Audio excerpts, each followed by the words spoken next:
আয়াতুল কুরসি পড়ে ভুলেও একটি কাজ করবেন না, ভালো করে স্মরণ রাখবেন।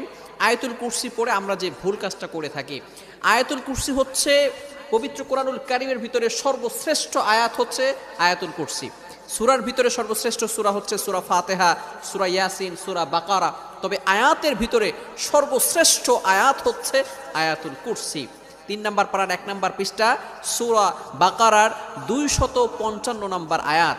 এই আয়াতটি এতটা ফজিলতপূর্ণ আয়াত, আল্লাহু লা ইলাহা ইল্লাহু আল হাইয়ুল কাইয়্যুম। এই আয়াতের ভিতরে আল্লাহ তাআলার 2টি চমৎকার নাম আছে। এই নামকে বলা হয় ইসমে আজম, আল হাইয়ুল কাইয়্যুম। আল হাইয়ুল কাইয়্যুম যদি কারো দোয়া কবুল না হয়, আপনি যদি ইয়া হাইয়ু ইয়া কাইয়্যুম আল্লাহ তাআলার এই 2টি নাম চমৎকার ইসমে আজম 2টি নাম পড়ে 3 বার পড়ে যদি আপনি দোয়া করেন, আল্লাহ তাআলা আপনার দোয়া কবুল করে নেবেন। যেহেতু এই আয়াতের ভিতরে আল্লাহ তাআলা 2টি ইসমে আজম নাম রয়েছে, এই নামের কারণে